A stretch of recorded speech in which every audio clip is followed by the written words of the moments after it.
Hello, everyone. Uh, Hopefully you can hear me. I'm starting this a minute or so early because I've been having problems with my microphone.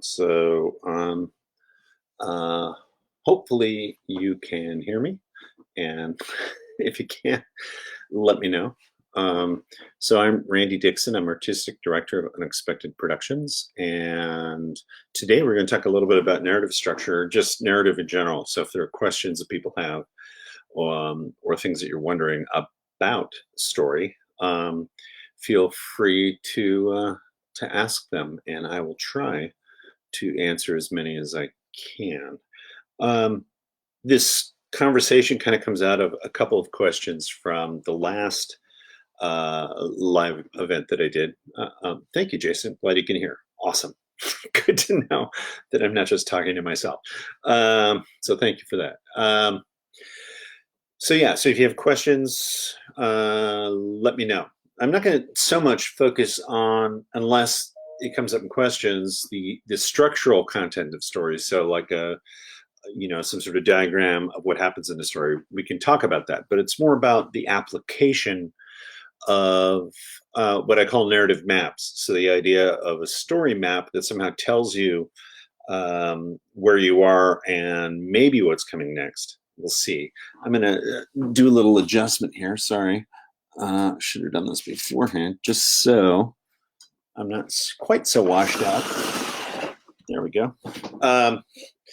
And so to jump into this came out of the last session. A couple of people afterwards and during the session asked about story and narrative structure. And the thing I realized was, there are a million different story structures, and there are a million different ways to talk about this. And so, once again, you just kind of have to decide who's the person, who's the theory, who's the structure that somehow speaks to you, right? And go with that, so that you have a keen understanding of it. But what I realized is, and this is something for the dialogue, is that a narrative map, as I call it, or narrative structure, is not a template. I mean, it is a template. It's not meant to be a format, in the sense that we're storytelling creatures. So that's what we do, is we tell stories. So if I asked you, hey, how was your day today? You would tell me a story, and that story would be probably pretty amazing, and it would be well structured. So the goal isn't to find a a structure and then go, this is what we have to do every single time. It's more learning the structure of the map so that you can identify parts of the story as you're telling the story, so that you can realize, oh, here's a part where I need to, do more of this, or here's a part where this has to happen, that kind of thing. I don't think there are real, structured storytelling formulas that we can use, although we will talk about a couple of them, and both the traps and pitfalls as well as the successes. So what makes a coherent narrative? Well, pretty much anything. And for some people, a coherent narrative might be something that's non-chronological, might be something that is full of twists and surprises, might ask a lot of the audience to put stuff together. And for other people, that's not going to work. So one thing I do know about story is it's very individual. So when I go to a piece of theater, a piece of performance, an improv show, or something like that, I'm constantly in this cycle of asking myself, well, what does this mean to me? Or how does this comment on my life? Or do I agree? Do I disagree? And those kinds of things are the things that sort of make coherent story for me. So there are times when things are way too, say, complex than my storytelling eye wants to have. So I will then kind of go, well, I'm not interested. I lost, you lost me on the way. And it's a fine line, especially in improv, if we're trying to push the art form forward. If we're just telling beginning, middle, end stories, that's one thing. But if we're trying to play with, say, chronological time, where we tell a scene or a story in reverse, or we tell it out of order. Those become much more complex questions. What I find interesting about us as storytellers, and this is a gross oversimplification, um, but because of novels, because of TV and movies and things that we have now, I feel like we've become much more complex storytellers. So we're able to deal with like, well, non-chronological as a, for instance. So a story that's told out of order is not so much like a huge surprise anymore. Or we're used to stories in, say, television that go from episode to episode over a long arc.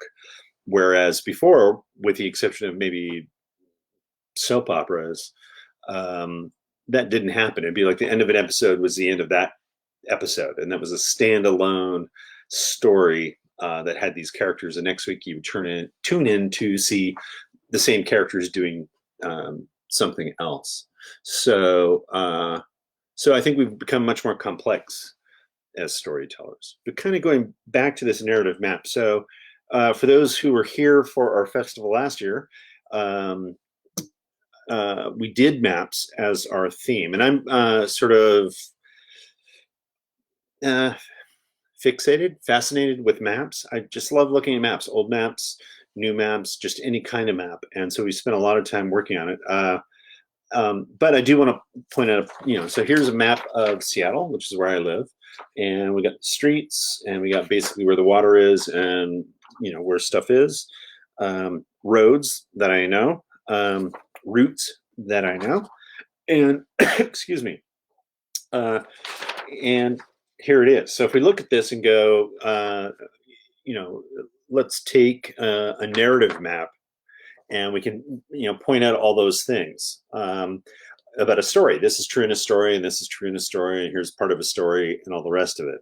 The main thing regarding storytelling, as far as we are concerned on stage, is the map is not the territory, right? It's a representation of the territory. So for instance, this map of Seattle is not Seattle, right? Seattle's out and around me right now, but this represents Seattle in the same way that a story structure is not there to tell me how to do it and how to do everything. It's here to tell me where I am in the story, and maybe give me a clue or an offer as to what I need to do to make the story stronger, to make the story better, right? And so as we get further into it, the goal is to reference the map and know the map really well. So I know streets of Seattle. I can look at it, kind of just looking at this, so I can kind of tell where we are in the city, because I've lived here, pretty much my whole life. To someone that's not familiar with Seattle, you're going to have to kind of orientate yourself a little bit. But for me, it's like there are all these other little things that help me in terms of reading the map. But again, when I'm standing on a street somewhere in Seattle, that's where I am. I'm not on the map. Literally, I can point to where I am on the map, but then that tells me where to go. Okay, so and as I say in class all the time, the map is not to tell you where you're going, because you're going to that place. So let's say we're on a different map and we want to go to Seattle. So we're looking at a map of the United States. We say, I want to go to Seattle. So you're headed to Seattle, right? So the map isn't there to tell you where you're going, because you're going to Seattle. The map is to tell you where you are in relation to that goal of where you're going, right? And in improv and in storytelling, you may or may not get there. You may be headed towards Seattle, but then through changes in whatever's happening over here or whatever, I can't get there, so I end up changing my route, right? And I end up someplace totally different, even though I was on my way to Seattle, right? And I'll come back to that a little bit more in depth a little bit later on. And I'm just looking. Oh, what do I think is more important, the story or the telling? I would say in improv, the telling of the story is more important than the actual story itself. The story can follow certain beats and can follow certain rhythms and outlines if we choose to go that route. But the person telling the story, the characters telling the story, are much more compelling to a live audience. So if I'm coming there, I'm sitting in a dark room and I'm watching you tell the story. It's the you telling the story that I'm watching more so than the story that you're telling, if that makes sense. Because a story that you tell might follow a given pattern, or it might follow certain beats of beginning, middle, end. But what it means to you, or what's at stake for you or your characters, is much more compelling to watch than to kind of go, I'm watching, yeah, this same old story structure again, right?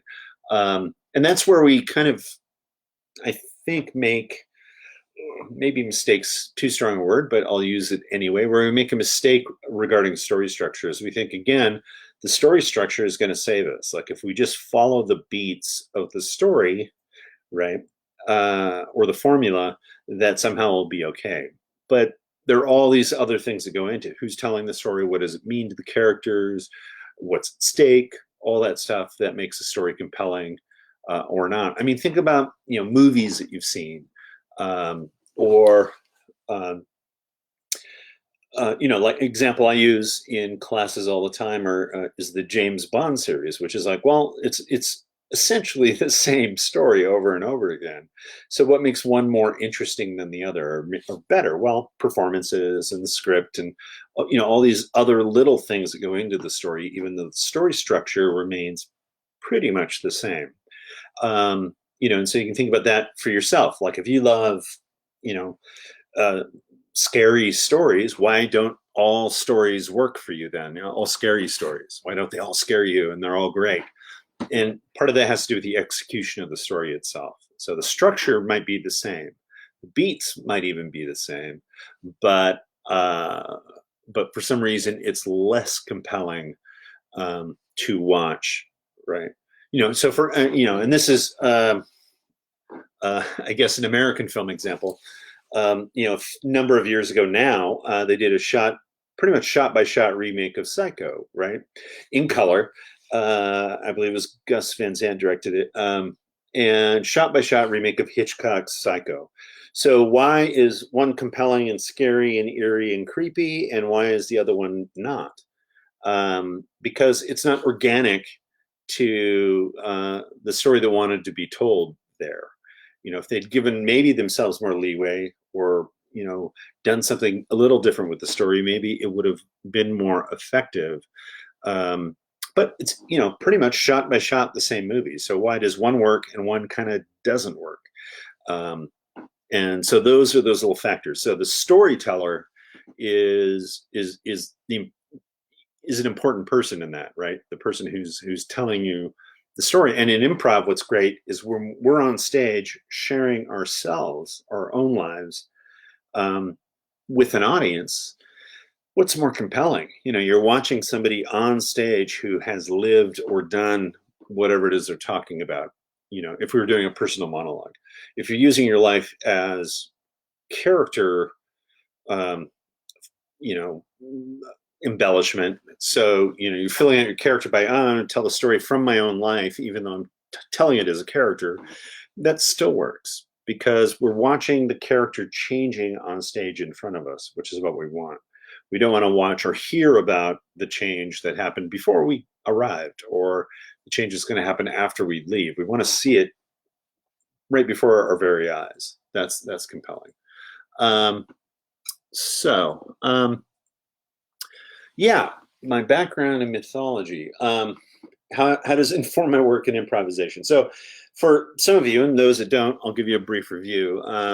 My graduate degree is in mythological studies. And the reason why I decided to pursue mythology was when I was teaching around the world, I was encountering a lot of the same characters, material, archetypes, things like that. And it just felt like this groundswell of like there's something bubbling worldwide that's really interesting and compelling, and I don't want to screw it up. So I either need to figure out a way to work with it, or I need to stop going there. And so then I decided, well, I've always had this interest in myth and stories, so why not pursue that? So I did, and um, and it was interesting because what I found was I thought, well, I'll go work with mythology, bring all that back to improv, and uh, and use it in improv. But what I found in the study of it was that actually, in a way, mythology needed improv a little bit more than improv needed mythology. But uh, where it helps me is in and doing comparative mythology is sort of comparing systems, whatever you want to call it, systems of religion, systems of beliefs, systems of stories. So you're looking at all these different things, kind of going, what do they have in common? What's different? Or what's unique about this one, and what's unique about that one? Um, and so where it has come in handy is in the analysis of the story themselves. So sort of looking at it from both a mythological perspective, but also a psychological perspective in terms of like what's going on with a person, what are the symbols and metaphors, because that's mainly what you're dealing with in terms of mythological storytelling, is really like a system of metaphors. And what is that doing for us? Um, it also helps in terms of me as an improviser in terms of remaining consistent. So if I begin telling a story that plays by a certain set of rules, sticking with that set of rules in terms of the tradition of storytelling. So not doing the thing of pulling something from left field and sort of altering the universe with one fell swoop. It is more about sort of looking at what do the symbols mean. And a lot of my forms, in terms of stuff that I create for the stage, is around that idea of what is the metaphor, what is the symbol, and what is it saying to me as a performer sharing it with you, in addition to how does it play on you?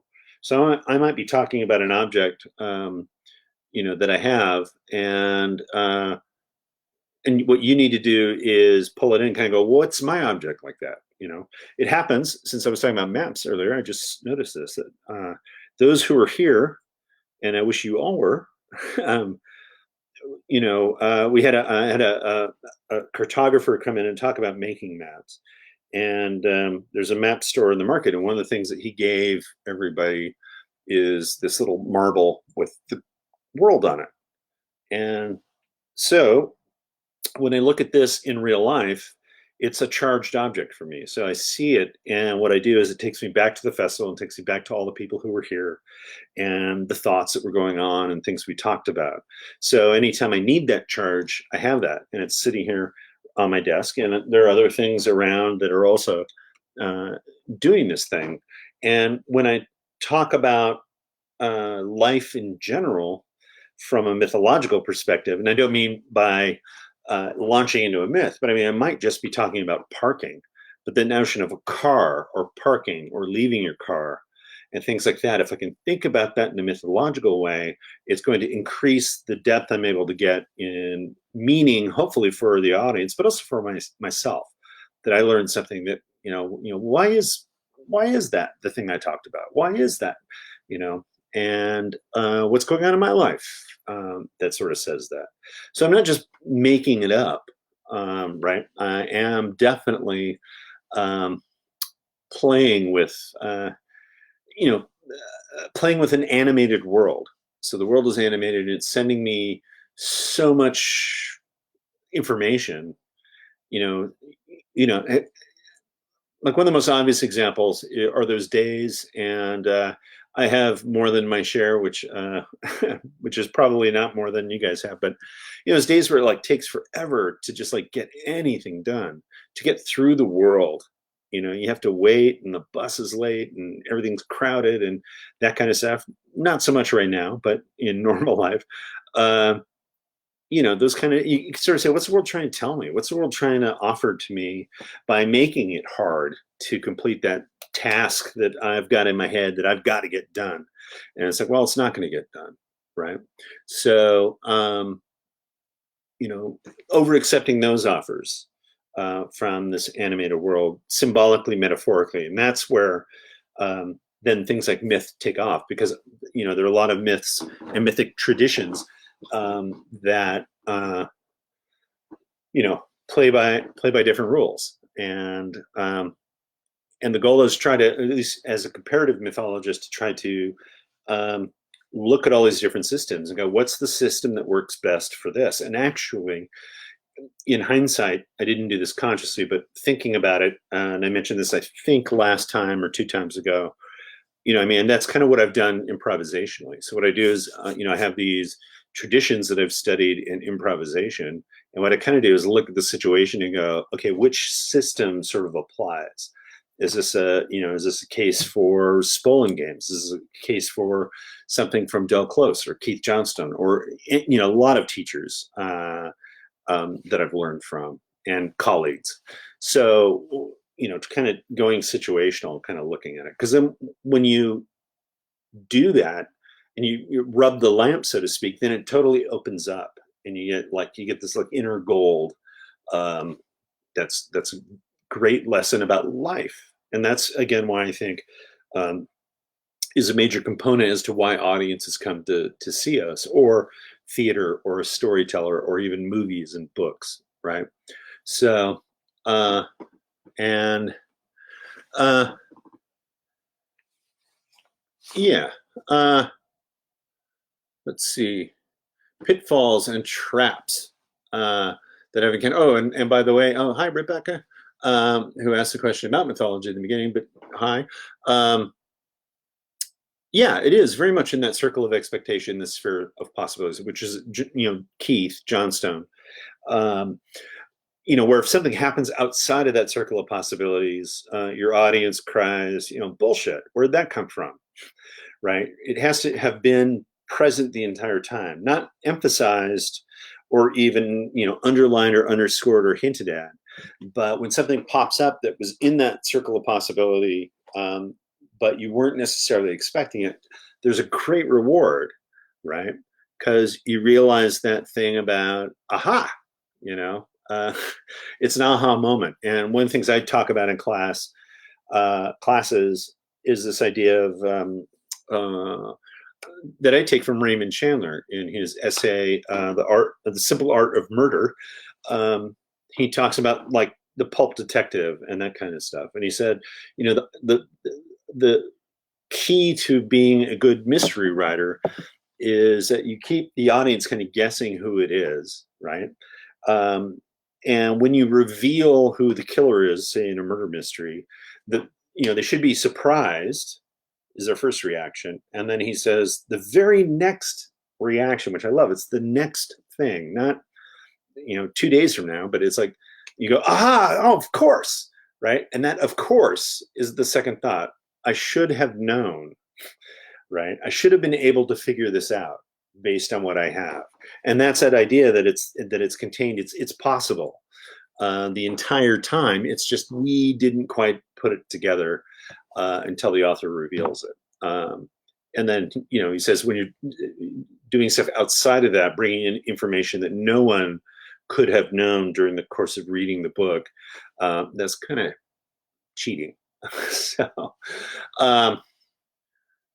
traps and pitfalls. Okay, so along the lines of this talk, and one of the reasons why I did want to talk about the maps and things like that is I think one of the pitfalls and traps that we fall into is thinking I can just follow the structure of the story and it's going to take care of me. So, my personal person into this, and let me preface this. I think I mentioned this last week. What you want to do regarding pretty much anything, whether it's improv, storytelling, or whatnot, is find that one person that kind of speaks to you and, kind of opens you up. Because in my experience, there are books about screenplay writing, there are books about plays, there are books about storytelling, all this stuff. And everyone's essentially talking about the same thing, right? This Western model of story structure or story tradition.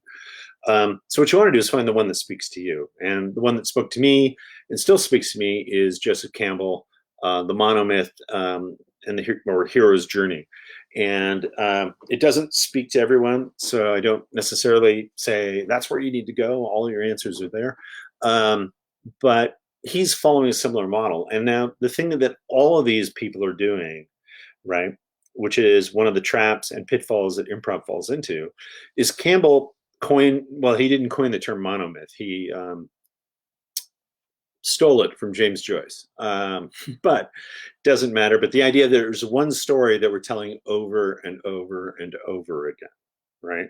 And then what he does in his book, Hero 1,000 Faces, and several people have done since then with his work, literally, but then other people have done their own versions of it. And and he's lifting a lot from Plato and things like that. So it's not Plato, Socrates, and the Greeks, the origins of Western storytelling structure. But one of the things is he's not making up the story, right? He's not saying, here's how the story should go. What he's saying is, I'm identifying parts of the story that we should be looking for, landmarks of the story that tell us that we're doing it right. It's the map again. So it's this idea of Campbell saying, hey, I'm drawing you a map of what to look for when you're storytelling, but he's not telling the story himself, right? And so in a way, this becomes the template that we overlay onto the story, whatever story is happening, right? So one of the pitfalls or traps that we run into is when we're trying to just replicate, let's say, the hero's journey. So we go, okay, let's make all these parts, make them fit. Well, then you get in that same thing that I was talking about, like with Psycho earlier, which is it's not organic to whatever story wants to be told. So it's not going to work because that's not what wants to happen. And I'm, I guess, putting words in Campbell's mouth related to improvisation is there's a story that's unfolding on stage. Your job is to take out your map and go, okay, where are we? Okay, great, I'm here. Okay, great, I'm going to put this away and I'm going to keep going, rather than trying to make all the parts fit and twist. It's as though you're looking at a map and going, I want to go here, right? And this is all backwards for me, sorry. I want to go here. So what I'm going to do as an improviser now is make a bunch of roads and things that will get me there, right? I'm going to force it to go to that place versus, no, I'm supposed to end up here, but I'm over here, and let's just see what happens, right? And go from there. So being too dogmatic about the structure, like I know there are groups in the past, particularly with Campbell stuff in the hero's journey, that have done things like said, oh, we're going to follow this structure to a T. And it's like, well, I think if I'm understanding Campbell correctly, what he's saying is if you just tell the story, you're following the structure anyway, right? All he's doing is providing you with the map to tell you where you are in the story. But whatever the story is, that's it. And I think that's part of the criticism of Campbell and the hero's journey is, well, he's trying to turn every story into one story. And it's like, well, no, but it's a pretty good model of things that happen. Maybe he did go a little bit far, I think, personally, in terms of trying to bring all these cultural traditions under one umbrella, which is pretty big, big order. But he did it in his life the way that he wanted to do it. So that's what happened. Another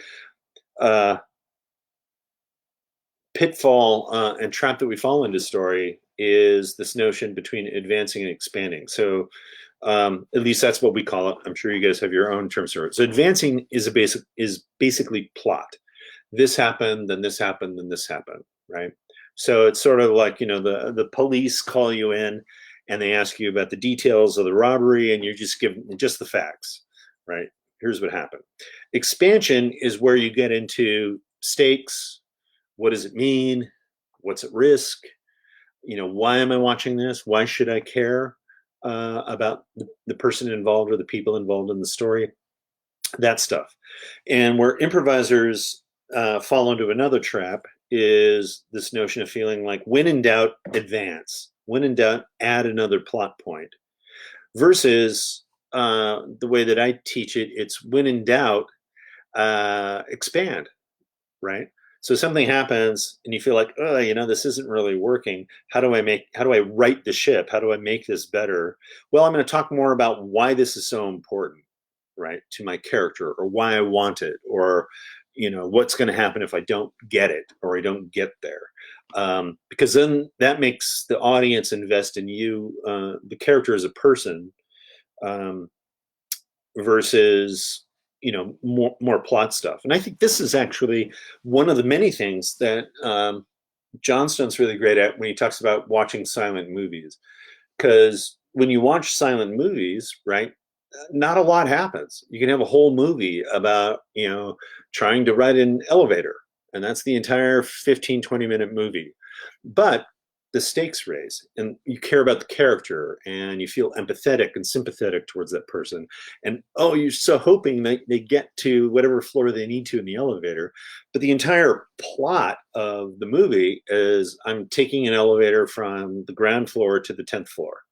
That's the entire plot, right?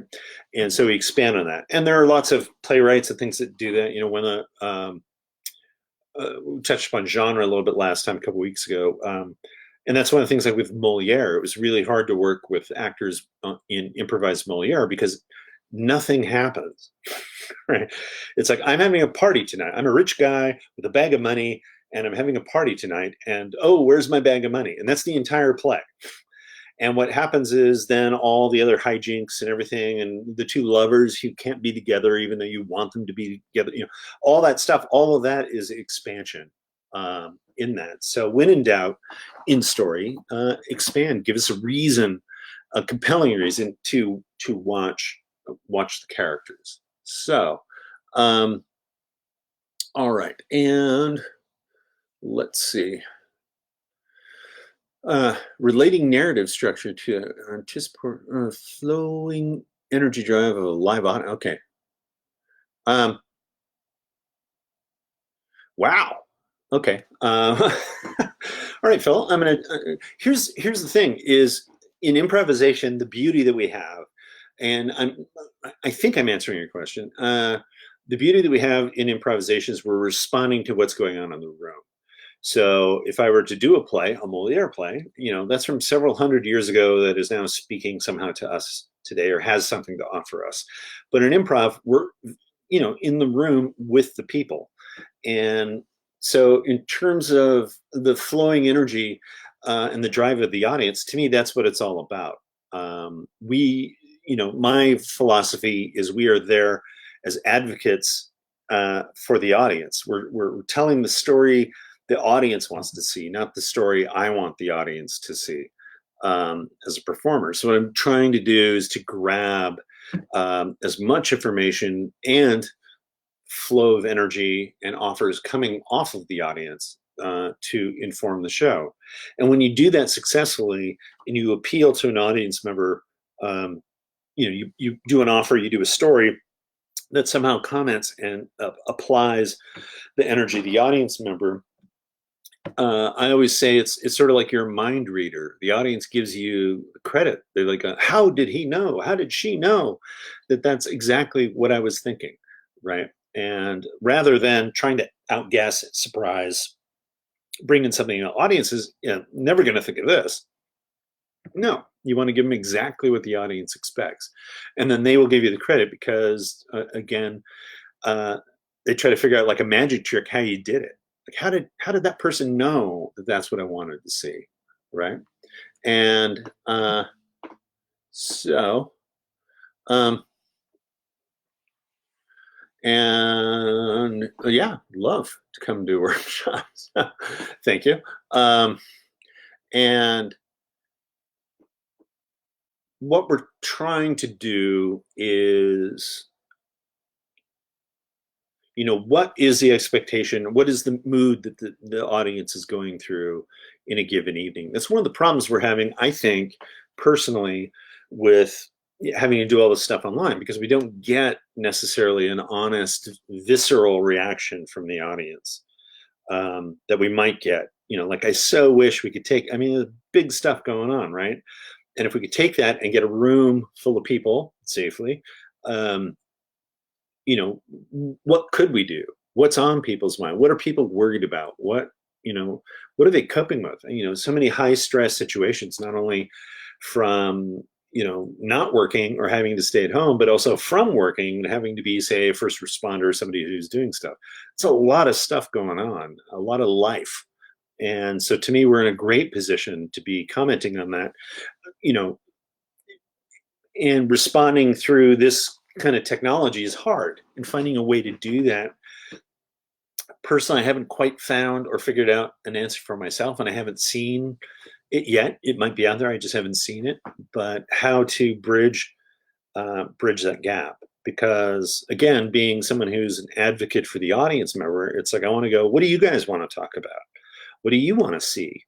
You know, I want to try to represent something that's going on in your life, if I can. I always say in classes, and I think I said this in a previous session, it's our job, having gone through all this training and stuff that we've gone through, to take that and to translate the audience emotions and experiences into performance, into theater.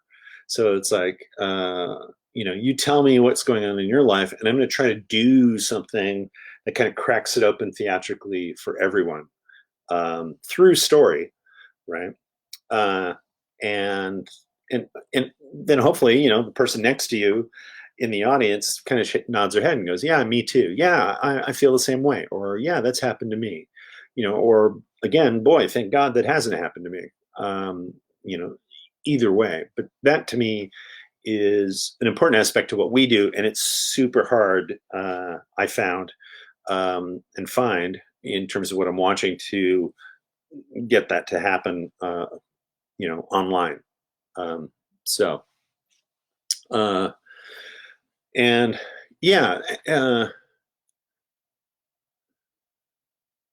people, yeah, yeah. In terms of Phil's question relating to an online improv show where people are playing roles like first responders and whatnot, it's a mixed bag. For me, that would be great. I would love to see that response turned into theater, and I'm sure it will be if it hasn't already been, in terms of people's experiences.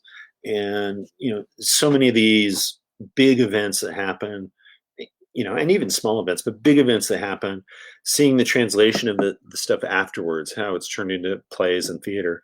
And we're on the first line as well as being able to do that. The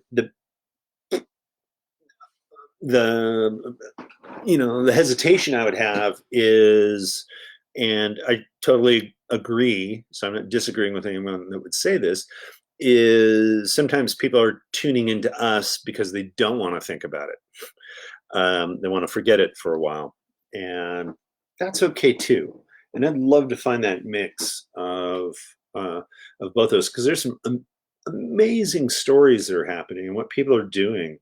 You know, I mean, these are epic stories. These are not, you know, going back to like the mythological aspect. I mean, these are huge. What people are doing, ordinary people, right? And you know, and going back to Campbell, which some of you may know, you know, I mean, that was his thing. That, you know, the reason why we are so drawn to something like the hero's journey is the fact that we are on a hero's journey ourselves.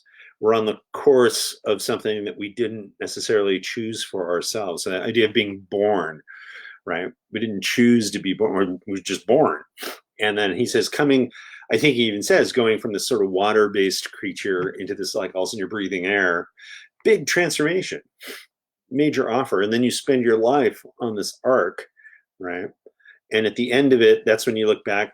Again, he goes to Schopenhauer, uh, for this idea, Arthur Schopenhauer, of going, it's not until you get to the end of the journey that you look back and you see the arc of how it all made sense, of like things happened the way that they were supposed to happen, or things got in the way to send you in some other direction. And so these kinds of stories of ordinary people, just, you know, uh, not only in the hospitals with all this stuff, but even just, you know, public transportation, even just working in grocery stores, These are heroic activities. And again, on the improv stage, going back to narrative structure, since this is what that's about, is you take that ordinary thing of like going to the grocery store and you make it just epically important to the characters involved. It's important that I get food. It's important that the person that's working in the store, that they somehow provide me with what I need, and you just raise the stakes on that, which stakes pretty high already. That's where we start getting into stuff, and improvisers all the time think we have to think of these huge, amazing, epic stories that the audience will never think of. But again, going back to that silent film idea, I often say in classes, like tying your shoe can be really important. If you can build it that way, if you know how to do that, then the scene can just be about tying your shoe in the same way that you can make a silent film about, tying your shoe. And then, you just up the ante and the importance to that character. And that's, something that we need to learn to do better as improvisers versus adding stuff. Oh, I'm tying my shoe, and then it's sort of like, oh, now there's another shoe, or oh, now I'm buttoning up my pant. We move along too quickly rather than just sort of expanding on the simple thing that's happening. So, yeah. So the notion of the advocacy for the audience, you have people who are coming to see you tell stories, right? And everyone's a natural storyteller. I guess I should say that too. It's another thing I talk about in classes. What I tell my students is I'm not teaching you anything about story structure. What I'm doing is I'm just pointing things out and labeling it so that we can talk about it. But it's stuff that you already know. So most of you are performers and teachers, so you're already doing a lot of this. But if we, and those who aren't, or the rest of our audience, they don't think of themselves as storytellers, but they've told as many stories as we have as people on stage. And that's what we do, right? Is tell each other stories. So you're sitting in front of a room full of story experts who may not be able to identify what's happening, or they're waffling and trolling at the beginning, and nothing's getting established. I'm losing interest. They're not talking that way. They're just thinking, I'm bored, or I've seen enough, or this isn't really interesting to watch. And that I call the channel changing moment. So that's that thing when you're at home watching TV, and you're like, all right, what else is on, right? It hasn't compelled me to stay and watch it. So you're dealing with a room full of story experts, right? And so what we want to do then with our experience is take our experience and apply it to these people, because when it tastes like story, as I say, it works. They'll sit and go, oh yeah, that's kind of how what I thought was going to happen, or oh, that was really important, or oh, that happened. It was so satisfying when that character revealed that, right? And so those kinds of things, and that's where your map will come in handy, because that's going to tell you, right? So real simple example. I'm oversimplifying, say, the hero's dream, right? And oftentimes I think this is enough in improv. A lot of it's departure, initiation, return. So departure is that sort of call to adventure thing. So you have this ordinary life, and then you're called out of it into something else. Then you have this long road of initiation, which is most of stories. And then you have a climax at the end of that where a question's resolved. Usually a yes/no question, almost always a yes/no question, right? Will the hero defeat the dragon, yes or no? When we have the answer to that question, we're done. And then a return, which again, I kind of apply Joseph Campbell here as well, which is you want to return back to the ordinary environment, the ordinary world, to show how the hero has been transformed. So, again, that idea of in Star Wars Episode 4, A New Hope, Luke Skywalker goes from being this kid playing with toys in his bed, right? To at the end of the movie, he's got a medal around his chest, he's got a lightsaber, he's on his way to being a Jedi Knight. And you see that what this movie has been about that transformation from one thing to another, and that's really what the bottom line on stories. And by hero, I mean both male and female, but somebody's called and then they're transformed by the journey. So if I'm in a scene and I'm doing something, and you know and I'm not sure, it's kind of lagging here, what do I need? I take out my narrative map and I kind of go, okay, where am I? Oh, I'm at the part where I should make this really important. Great, I'm going to put this away, right? And I make stuff really important because that's what needs to happen now. I'm not thinking, how's this all going to end? How do I play right to an ending? Wait a minute, we're missing a couple points here, that kind of stuff. Not backing up and doing that and covering that stuff. I'm just going, where am I right now? Okay, great, that's where I'm at right now. That gives me confidence to move forward. So I move forward, and that's what I do. So, and let's see. I'm scrolling down.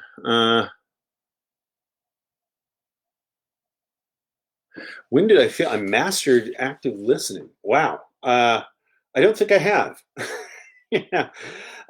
It comes and goes. Uh, I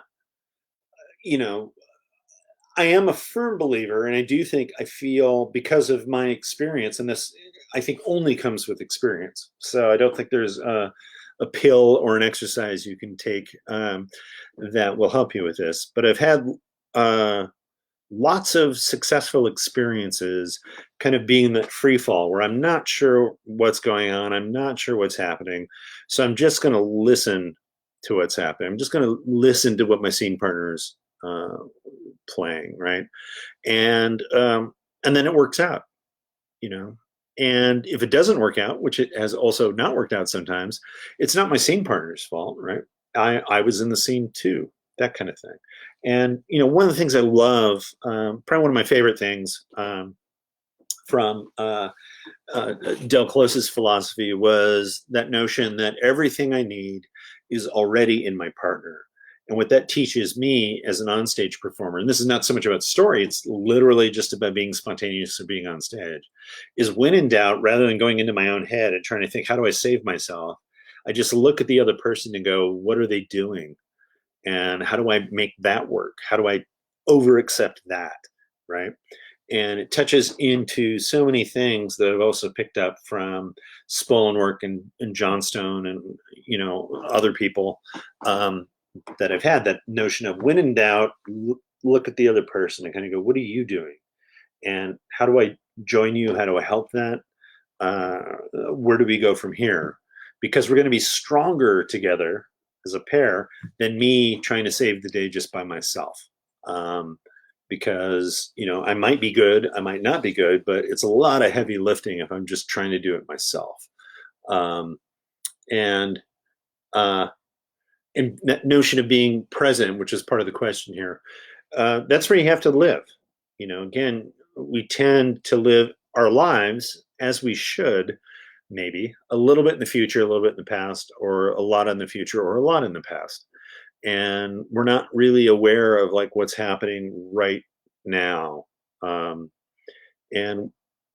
we need to get there, especially on stage. And on stage, you think it would be easier because there's no consequences, right? Part of improv is this notion of play, and part of the definition of play is there's no consequences.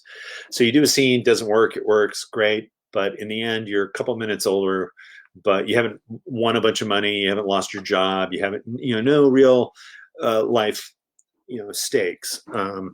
And so being present is really great to be in stage, being in that moment, versus that idea of planning a little bit ahead, or I wish I had said this differently, that kind of stuff. And that's also where we get in trouble story-wise, is when I'm thinking too far ahead and going, oh, I have to get to this place, right? But it's not true that you have to get to this place. You might be going to that place, you might never get there, but it's the journey that caused that, right? the journey to that place, whether you got there or not, is what our story is about. And rather than like making it happen by living too much in the future, right? Or again, looking back in the past and questioning, oh, why did I start the scene that way? Or why did that story start that way? You know, those things don't help us in terms of that being present. So training ourselves to do that, I think, is important. It kind of goes with the we improvise a little differently than we live our lives. And Johnston has that great thing about, we treat the stage like we treat life. So we avoid things on stage that we avoid in life because, we think, oh, that's natural, or, I'll act realistically. But in the end, the thing that's happening on stage isn't real, right? So you can actually go there, you can confront it, you can kick its butt, you can be killed by it, whatever it is, right? Crushed. Because then you just stand up and you go off stage because it wasn't real, right? And so more embracing of that, I think. And I love the question. I'm going to read the question, Chris, because I just love it. I feel like it's a T-shirt. What if someone you're playing with has a map of Spokane, which is another city here in Washington State, for those who are not from Washington State? It happens. And the main thing is to not, keeping the map metaphor. If I have a map of Seattle and you're playing with a map of Spokane and we're in a scene together, then we're going different places. It's not necessarily a bad thing. In fact, we played a lot with stuff in our map festival about the idea of like, people were here in Seattle and I was like, pick a route that you would normally walk to get to your theater or get to the grocery or whatever, and walk that route, but just do it in Seattle. So it's like, oh, go 2 blocks and I take a left and then I go a block and then take a right and just walk. And then at the end of that walk, kind of go, where am I? Or what is here around me that somehow says something to it? So it can be done, and we can work independently off these different maps, for sure. But when we get into the for lack of a better term, the kind of push and shove of trying to go, no, it's a map of Seattle. Seattle's the right map to use. Or you're going, oh, no, Spokane's the right map to use. That's when it runs into trouble, because then we're sort of not being supportive and taking care of each other, right?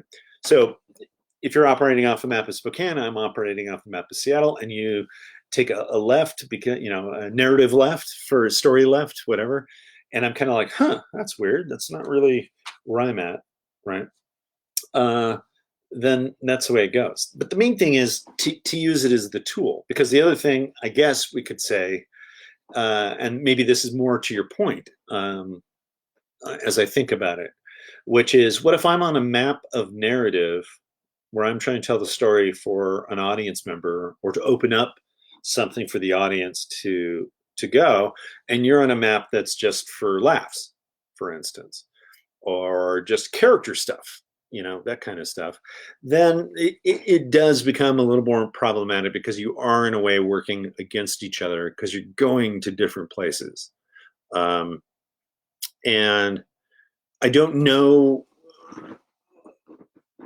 I think what I would do in a scene where I'm in that scene is do whatever adjustments I need to do to make it work in the moment. Where I would definitely pursue it and maybe talk about it more would be in like notes or in rehearsals afterwards, where it's like, hey, we're not on the same page, or that kind of thing. And frankly, there are improvisers that you just work with, we all work with them all the time, where it's like, that's just the map they use. And if you know that going in, that can work. But the main thing is to create the dialogue and communication in the moment to moment. I would say for myself, I would try to adjust what I'm doing, because I can't control the other person. I can't make them change. But I can't control my own actions on stage or my own offers on stage. So that's what I would do. But going to earlier point that I had about the two different maps, sometimes that can be fun because then you get surprised by where you guys end up. Um, and um,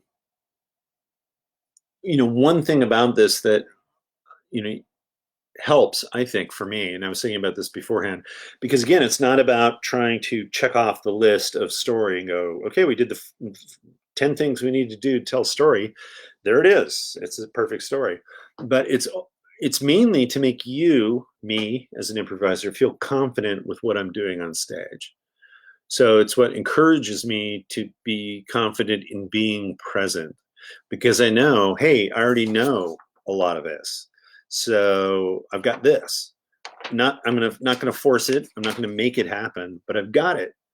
And it gives me confidence um, to move forward into an unknown area, unmapped, uncharted area, not really knowing um, where I'm going to end up.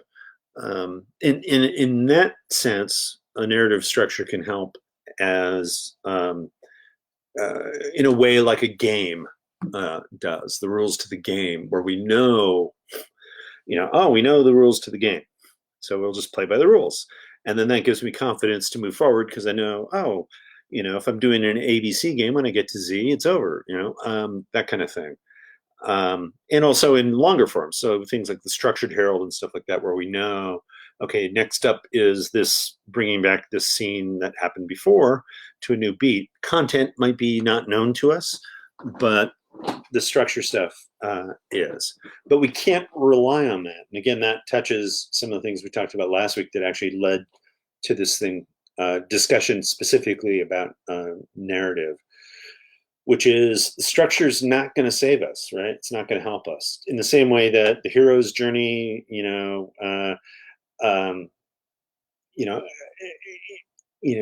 any pick your poison in terms of the storybook or the structural book, whether it's about screenwriting, playwriting, improv, you name it. It's not really gonna help us, or it won't help us in the way, unless we're in the room and responding to what's happening with whatever knowledge we have and being adaptable to it. That's what's going to help us. But trying to make everything fit into something, I know there were a number of groups, I think I mentioned earlier in this talk, that have tried things like playing by the hero's journey, for instance. So you map out whatever it is, and I think there's 12 or 16 different levels in Campbell stuff, which is pretty complicated in terms of a story structure for improvisers, but you can boil that down to like as simple as, departure, initiation, return, 3 steps. But people will play and say, hey, oh, here's the structure, here's the thing we have to do. And again, bringing it back around to what I was saying at the beginning, Campbell, what he is saying is you're doing it anyway. So you don't need to write it down and go, we have to hit these points. He would be like, you're hitting those points anyway. What you need to do is be able to know what those points look like so that when they pop up, you can kind of go, oh, there's that moment. There's this. There's the call to adventure. There's the, oh, character wise, oh, here's my mentor character. Here's, threshold guardians. Here's, different things. You don't have to put them in as a playwright, right? You just see them as they arise and kind of go, oh, there it is. I do an exercise in my class, and some of you may have done it, where, I will, and this goes that natural storyteller deal. I'll have them get up on stage and I'll just say, tell me about, last Wednesday, just from the time you woke up to, until I stop them. And, usually I'll go to the evening or whatever. And so people will just launch into a story. And then what I try to do is basically take the narrative map, Campbell's hero's journey or whatever it is, and map out their story and go, you weren't aware, but here's what you did, right? You weren't thinking about this, right? But you did it anyway. And not all of it is structural. Some of it is also knowing your audience. So for instance, if somebody says, oh, I went to work and where I work is this, And this job that I do, here's explaining it. You're reading your audience and knowing that, oh, the audience might not know what I'm talking about, so I will expand where I need to expand, right? And you do this without thinking about it because you've been told and have told, probably millions of stories since you were a kid. Um, and according to Campbell, they all have the same basic patterns where you can pull this stuff out and go, there's the call to adventure, and there's this, and there's that kind of belly of the whale experience, right? Which is that moment right before the climax when the hero seems to have lost everything. And so if you can identify those things, again, don't make them happen. Don't force them to happen. Don't playwright them into being, but just see them as they come up, right? Then this becomes a very dynamic tool to use. It doesn't become something that you're trying to make work, or something where you're trying to, as I was saying to a couple people this week, put a square peg into a round hole, where it's got to fit, it's got to do that. Well, maybe it doesn't, because on top of that, narrative structure wise, you sometimes are only doing a small part of the map. You're not even doing the entire map. So the entire movie, film, story, play, improv might be about the middle, with an implied beginning and an implied ending, or it might just be the end, right? One of those things. So just because we have this big narrative map that tells us the entire length of a story doesn't mean that we're actually doing all of it, right? So, going back to what I said at the very, very beginning, the main thing is to find a system like this that speaks to you, that you kind of go, oh, okay, I got that. Like I send people to Campbell all the time because he is one for me. But Hero with a Thousand Faces, if you haven't read it, it's a pretty dry read. And the stories he's referencing, unless you're somebody who loves myth, are not very common stories most of the time. And so, I highly recommend it. But I think there also has to be some homework, which is where he's talking about the story. I'm going to go find this story and read it. Other version, and I tend to, I don't know, I guess be more classical driven, I guess, because like the Poetics, right, Aristotle and the Poetics is great, but again, really super dry, and right, so but there are lots of modern sources. There are lots of obviously improv books that have tried to give a take on this. There are things like, for Hero's Journey, I always recommend The Writer's Journey, because there he's taking film and applying it with Campbell's stuff. So in a way, it's a little more accessible because they're probably movies you've seen, stuff like that. But to me, it's like, just find it. But the main thing is, learn it, read about it, but it's not sacred. It's not like, this is it, and I just have to do this every time, because that's not the way it's a way a story structure works, but it's not the way that stories are told. Stories are very fluid and very dynamic, and that's what I love about them. They're not all the same, and so when people run on Campbell about, well, he's trying to turn everything into one story. It's like, well, no, he's trying to have this map or template that he puts onto the story, but each story is unique and of itself. And I think when you improvise that way, you're much more free to go where the story wants you to go, not the story you're trying to cram down the audience's throat. So, I mean, one last thing I say to students as well as to actors I'm working with is, what we want is a situation on stage, or even in a workshop, I suppose, where the story tells you. You don't tell the story. So it's not, what story do I want my audience to enjoy? It's more like, what's the story that's happening right now? And how do I, as an advocate for the audience, take whatever's happening right now and make that important and tell that story, because the magic of improv is when I get to the end of the story and we all look at each other, performers and audience alike, and we all just kind of go, where did that come from? Right? That's what improv should be about. It shouldn't be about me making up a story and then forcing it to happen, because at that point I'm kind of playwriting from the stage or directing from the stage.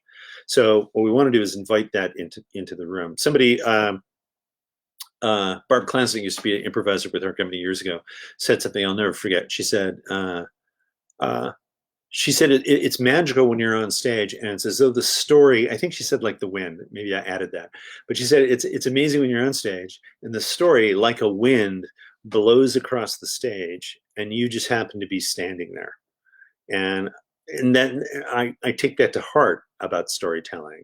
Like, that's that moment of like, well, where did that come from? I don't know. It came out of all of us, and this is the story that we want to tell right now, right? So cool. All right. I think I haven't looked at the clock. Oh, we're a little bit after. So in the coming weeks, actually, let me slow down. Tonight, we have at 8:30 WIUP, which is a sort of radio mystery hour, improvise from suggestion and input from you guys. We'll be doing that every couple weeks through the month of May. We have other stuff that's happening next Saturday. We'll be doing a mom's show because it's Mother's Day here on Sunday. So we'll be having a cast of I think all mothers. So that'll be happening next Saturday. It won't necessarily be a mom theme show. Could be. I don't know. In addition to those, Wednesdays we're doing duos. Thursdays we have Improv Anonymous doing different thing, more of a long form improv thing on Thursdays. Friday we're doing a happy hour show, which ranges from like last night we did theater sports for the short form to other stuff where it's more long form. And then these Saturday afternoon sessions, or afternoon for us here on the West Coast, I know it's the evening in other places in the world, we'll be launching a couple things. We'll have some more Q&As, but also I'm going to be doing a series of interviews with some of you guys, probably some of you who are even watching this right now, just about improv. Talking shop and being there and talking to directors and performers from around the world, but also within our company. And that'll be coming up, and so look for those. As usual, I appreciate you taking the time, and I love that you guys love talking about story. It's one of my favorite subjects. If you have follow-ups, feel free to contact me. We'll be doing more of these. Or if you have a topic that you really want to see covered, let us know. We'll try to find the appropriate person to maybe address it. And yeah, and last but not least, obviously, if you wish to support us and keep us in the Market Theater and keep going, there are donation opportunities along the way. But thank you guys for being here, and I hope it helped. And again, any follow-ups, send my way. So, all right, be well, stay